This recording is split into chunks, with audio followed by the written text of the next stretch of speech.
Today, we're going to dive into a legal drama that honestly reads like a movie script. It's a story of missed deadlines, what-ifs, and a surprise fortune that threatens to blow a settled past wide open. Okay, just picture this for a second. Your divorce is years behind you. You've moved on. Then, out of the blue, you hear your ex just inherited a massive pile of cash. The question that kicks off our entire story is a really powerful one. Is it too late to go back and ask for your piece? Let's find out. So, our story doesn't start with some big explosion, but with the quiet tick-tock of a legal clock. Let's meet the two people right at the center of all this, Ms. Blom and Mr. Eden. When they separated back in 2019, everything seemed, pretty simple. They kind of worked things out themselves, no lawyers, no big court battle. Mr. Eden paid Ms. Blom $35,000. They sorted out the retirement funds, and she even signed a piece of paper saying she got the money. On the surface, it really looked like a clean break. But here's where the legal mechanics kick in. Once their divorce was made official in late 2020, the law basically starts a stopwatch. It gave them exactly 1 year, 12 months, to make any formal property claims.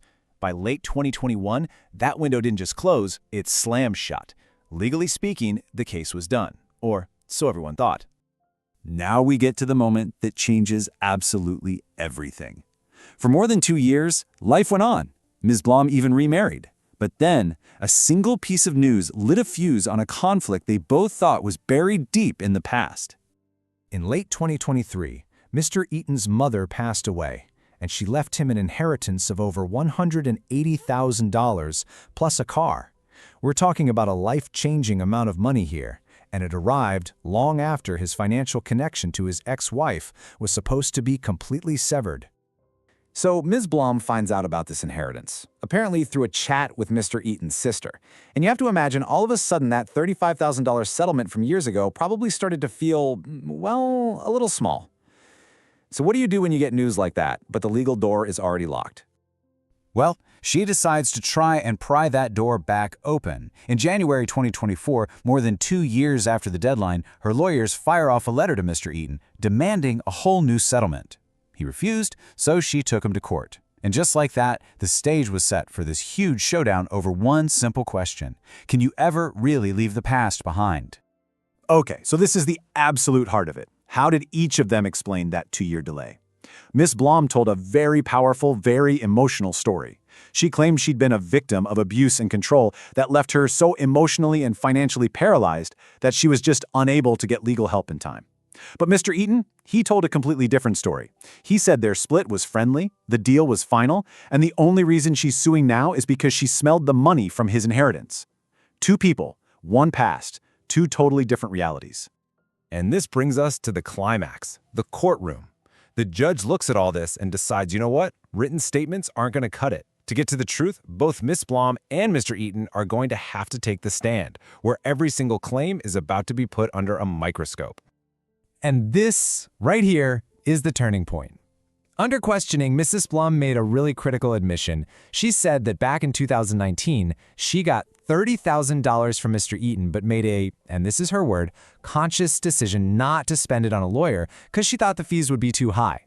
That one phrase completely changed the narrative. It painted a picture not of someone who couldn't act, but of someone who chose not to. From there, her whole argument just started to crumble. The really serious allegations of family violence, well, there were no police reports, no doctor's notes, no counselors to back it up. And what's more, evidence came out showing they'd actually been civil with each other. They'd even filed for divorce together and had friendly text messages. The story of a woman paralyzed by fear, it just wasn't holding up. So, with all the evidence on the table, it all came down to the judge. And the way he broke this whole thing down was so methodical, and it led to a conclusion that I don't think anyone saw coming. The judge basically broke it down into a two-part test. First, would Ms. Blom face a real hardship if he didn't let her case go forward? In other words, did she actually have a good argument for getting more money if she'd just filed on time? And second, even if the answer to that is yes, should the court bend the rules and grant an exception this late in the game? And here's the first major twist. The judge looked at all the finances and he actually agreed with Mrs. Blom on step 1. He concluded that, yeah, she probably would have gotten a bigger settlement, maybe up to $80,000, and denying her that chance now would cause her real hardship. So, she won the first round, right? Not so fast. This is where the case gets really interesting. She passed the first test, she proved she had a valid claim, so why on earth did the judge ultimately say no and refuse to reopen the case? The answer comes down to one absolutely staggering number. $280,000. Let that sink in. That was the estimated total legal bill for both of them if this case went all the way to a full trial. I mean, they had already spent $140,000 just getting to this point. And right here, the judge's thinking becomes crystal clear. He said, and I'm quoting, "The future legal costs are wholly disproportionate to what Miss Blum could possibly win. Why in the world would you start a war that's going to cost $280,000 to fight over a prize that's less than half of that amount? It makes no sense." So the final verdict on that second step was a hard no. The judge dismissed the case. And listen, it wasn't because her claim was worthless. It was to protect both Miss Blom and Mr. Eaton from the absolute financial ruin of a long, drawn-out legal fight. He essentially saved them from a victory that would have cost them everything. So after all that drama, what can we actually take away from this incredible story? Because this isn't just about two people in a courtroom, it is a masterclass in legal reality and, honestly, life decisions. Okay, first and foremost, legal deadlines are not suggestions. They are hard and fast red lines. Second, those friendly, informal agreements, they are a massive risk, just a disaster waiting to happen. Third, your story, no matter how compelling, is only as strong as the evidence you have to back it up. Fourth, and this is a big one, litigation is an economic war. And as this judge proved, sometimes the cost of winning is just way too high.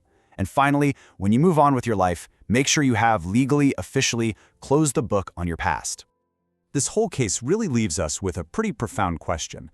Miss Blom might have technically been entitled to more money, but the price of getting it had become an injustice in itself. It forces all of us to ask, is justice really just about who's right and who's wrong? Or is it sometimes about finding the wisest path forward, the one that causes the least amount of damage to everyone involved? It's a powerful reminder that in law and in life, the smartest move isn't always about proving you were right.